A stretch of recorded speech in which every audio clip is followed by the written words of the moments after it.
Okay, so we're on our third ring here, our third section. Sorry, I had a little pause in my video.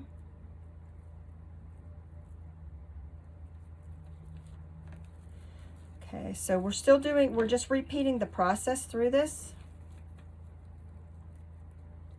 Nothing's changed.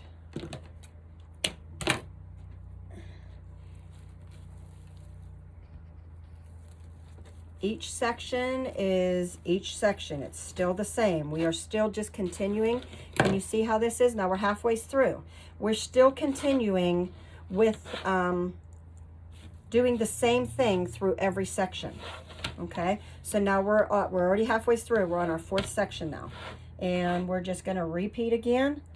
3 on the second ring in, and then 3 on the third ring in.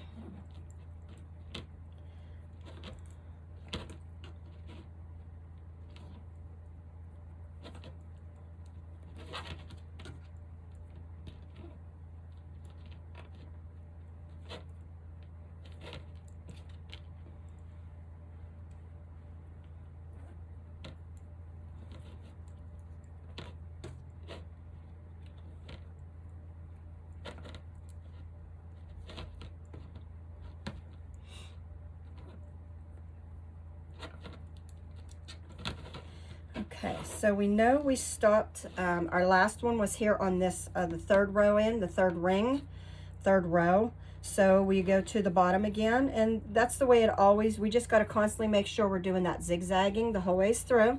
So the blue is,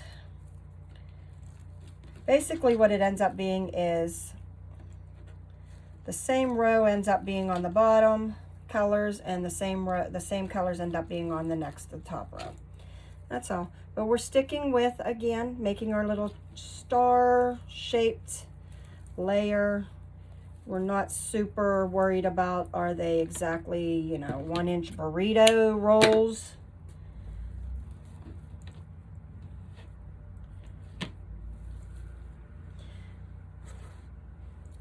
Deco mesh is absolutely one of the most forgiving wreaths that you will make.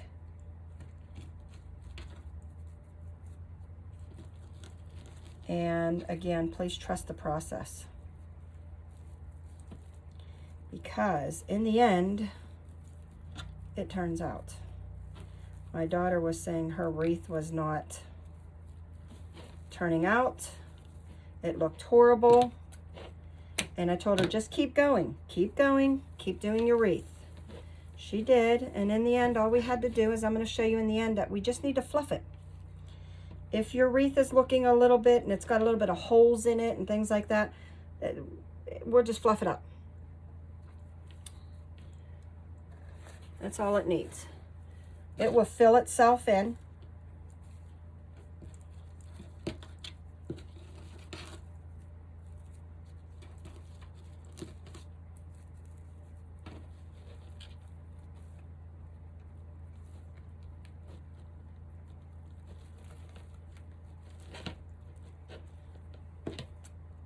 And the only reason I cut these ends off, I don't know if I just said that, it just cleans it up a little.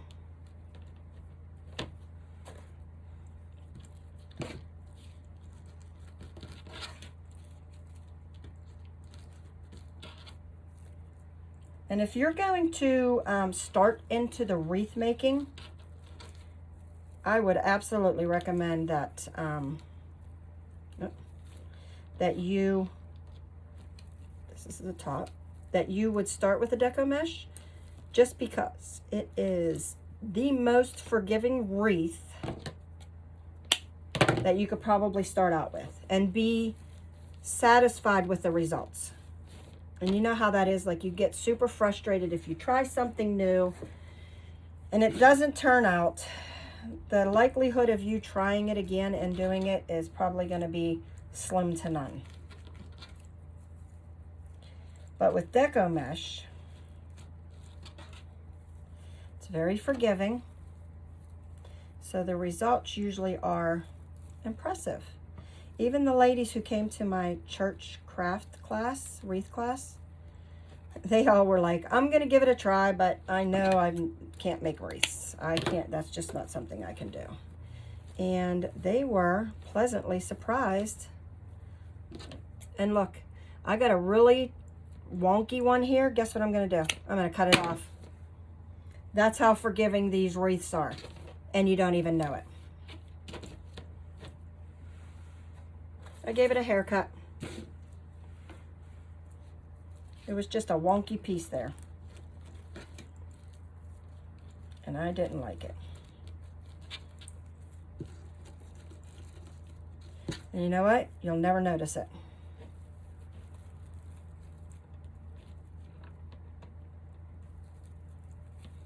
Okay, guess what? Fourth section, done.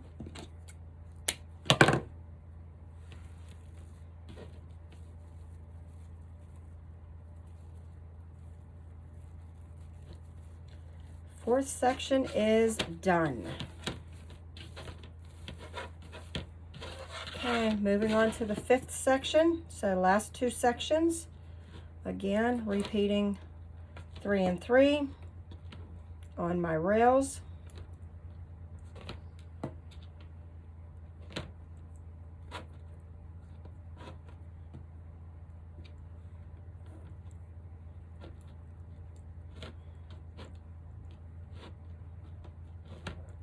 And this ends up being a really nice wreath because this one is shallow enough in its depth that unlike some of the other deco mesh, because we're using a smaller 6-inch, that it will literally, this one will fit inside a screen door, in between the screen door and the actual door.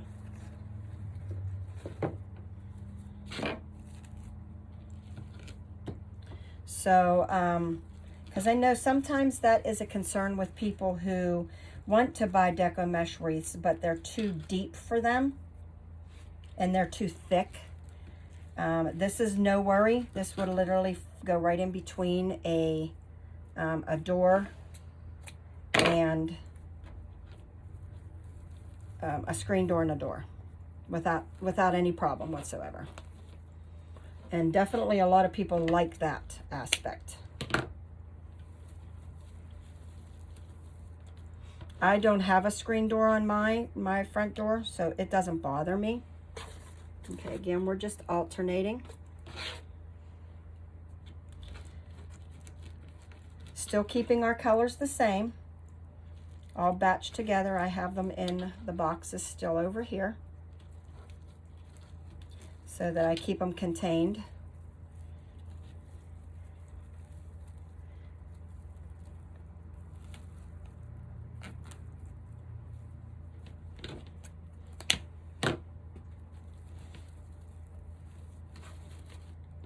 And if you mess up somewhere along the way and get your colors in a different pattern, don't worry about it. You rarely ever is going to notice that. Everybody put their colors differently in the like 3s when they did them, and everybody's wreath just varied slightly. If you look at the picture that I posted of the ladies with their wreaths, everybody's just, it was neat to see them up against each other, because some took on which we all had the same amount, some took on a more purple like tint to theirs, some took on more of an apricot, and I don't know if it was just the way that they had placed them, but it was neat to see that, because you would look over at someone's wreath and you were like, oh, I see more purple than I do blue. And we were all using the same colors, the same technique, so not one person was using anything different. So it was pretty neat to see that.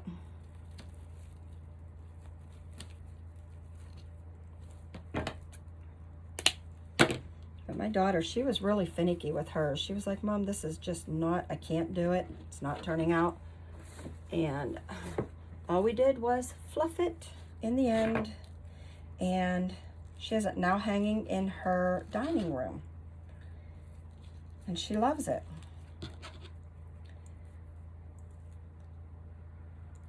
And don't be afraid to walk away from something once you finished it, because I've done that to so many different projects. Not loving the process. I've done that just recently with a deco mesh wreath.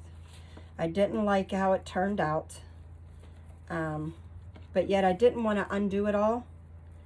So I was like, I will leave this here overnight. I will come back to it tomorrow, and I will see what I'm not liking about it and how maybe I can fix it. I came back the next day. I was like, oh, that's not as bad as I thought it was. I kind of like it.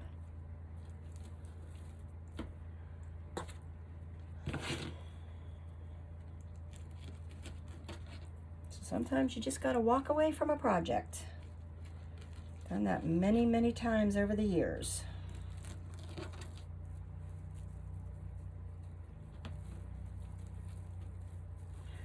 Okay, last one in section 5. And we will be moving on to section 6, which is our last and final section. Look how pretty. Look at that. Fluff it.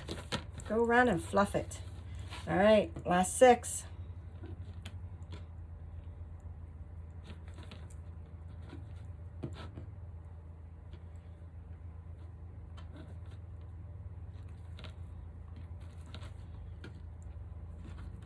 We are almost finished with our spring wreath. Okay, so 3 on the second rail in, 3 on the top rail in,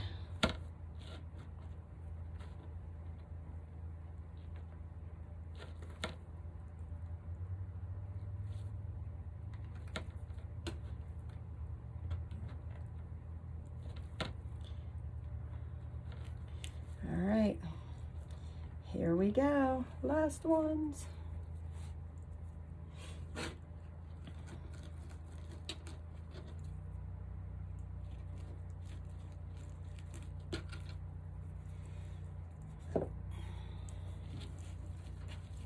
Again, we're just doing our small little burrito rolls, putting them in again in kind of like a crisscross star pattern, just so they all fan out. Cut that off, tuck that in. And making sure we stay with the zigzag. So what comes down here, we go to the top, down to the bottom, top, bottom, top. Okay? And that's important that you stay with that. It's the easiest to work through your wreath with.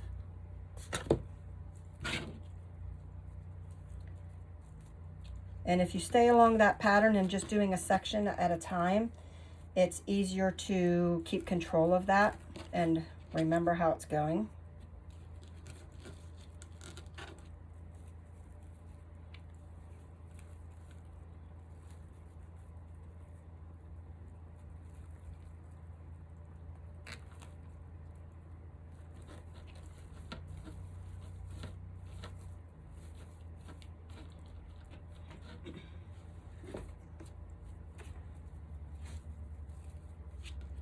And you'll have quite a few pieces left over, so don't think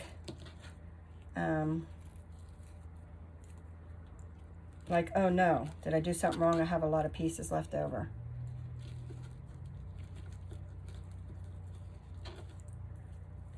You will have quite a bit left over into your pile. And then what you could do with those pieces are, I would probably take them, you could put them in again, little sections such as this. If you go to the craftoutlet.com, that where you get your wreaths at, they also have smaller ones there. I think they have an 8-inch. That would be perfect for doing one of these. You could do it at your Easter table and then set a pedestal underneath a candle holder, or like a jar in it, and put a candle in it. And that would be so pretty on your Easter table.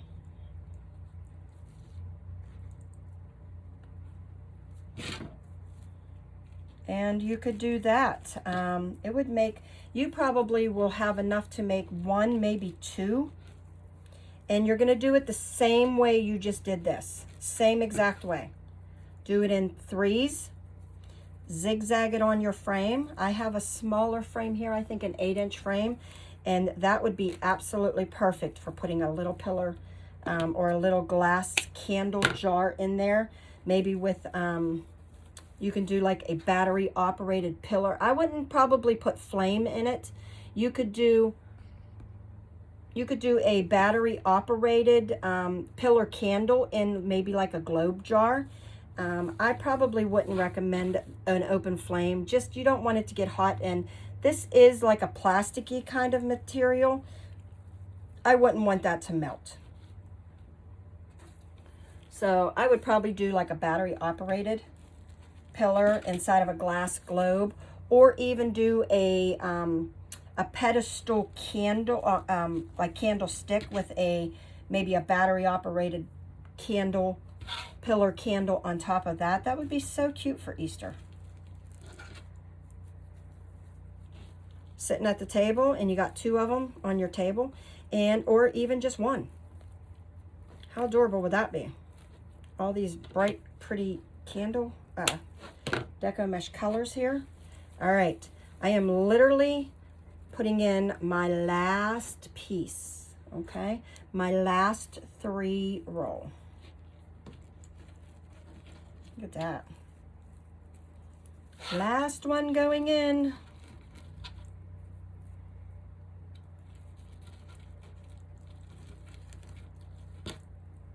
Oh, that one turned out funky. Let me re-roll that. Okay.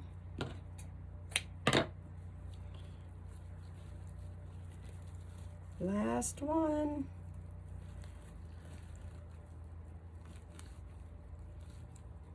Cut this off. Tuck this down in. Okay, so trusting the process. So now what we do is go around, see if you have any kind of gaps, and literally you're just going to fluff this up. Okay. If you feel you have any gaps, pull them through. I think this is pretty good and filled. And look at this. Okay, so see, I have a funky one right here. Yeah, I'm cutting that off. Okay, I want you to see this. All right, I'm gonna try to keep it in the camera here. Look at that, nice and full, all fluffed up, all fluffed up. I'm gonna trim this here because it's kind of got some of those fibers coming out. Other than that, I don't mind. Okay, so now we're gonna move on to, very simply, grab your sign that is already there. And these actually already have holes in it. So I just attach my pipe cleaner through there. Okay, my 2 long pipe cleaners. These are what you saved your long pipe cleaners for. Okay, I'm just gonna do that. Now, find a spot on how you want it. You can do it crooked, you can do it straight, you can do it, I had some of the ladies put it at the very bottom of their wreath. I had some put it at the top. I prefer to just stick it right down through the middle. And then what you're going to do is you're literally going to part your deco mesh, and I just attach it to the 2 inner rings. As you can see, I'm using 2 rings here, 2 of the rails, and I'm just going to attach it there. You don't want it to be too tight, but you don't want your sign flopping around, if that makes sense, okay? See, like, I still have a little bit of give. Can you see that? But it's not sucking down in my deco mesh. Now what I'm going to do is I'm going to just push that around there again. Look. I filled it in. You don't even know it's in there. And I'm going to do the same thing up here. I'm going to part this a little. And I'm going to go find the 2 rails that I was working with. And I'm literally going to attach it in there again. Okay, see how I'm doing that? Can you see right in here? That's all I'm doing. I'm finding those 2 rails. Again, not making it super tight, but tightening it enough that it's not gonna flop when it hangs, but yet it's not sucking down in and smashing all the mesh. Okay, so just twist tie that. And I'm just going to fluff that up again so it doesn't look like it's in there. And look at that. There we are. And see how it's not flopping? It's not moving. It's not flopping forward. See, it's nice and secured, but it's not too sucked down in that it's like smashing the deco mesh, okay? And then you can fluff that up around it, and there you go. That's it. Quick, easy. You do not have to have a hanger on your wreaths because the back literally will hang itself. This can hang on anything. What I would do is I will go back here. You see how this is? And I literally always tuck mine in and just kind of secure the pipe cleaners up a little. Because I don't really want them, and you could pull these down in a little. I don't want nothing like this poking somebody's door if you're making this for somebody. Because you don't want, the pipe cleaners can scratch a door if, you know, it still has metal in it. So I kind of just loop it through, and then I'll just do a little bit of tucking around my rails. And then I just tuck those down in. And this is thin enough, look at that. That is thin enough, but thick enough that it will look nice and it will fit in between a screen door and a door. Okay, that's it, ladies and gentlemen, that's it. All right, I hope you enjoyed your tutorial. This would be, keep this, download this for yourself, keep this in your files, and you can refer to this as many times and as often as you need. All right, thank you. And I am going to be putting together in the future some more kits, so just be watching those in the group page. All right, you all be blessed.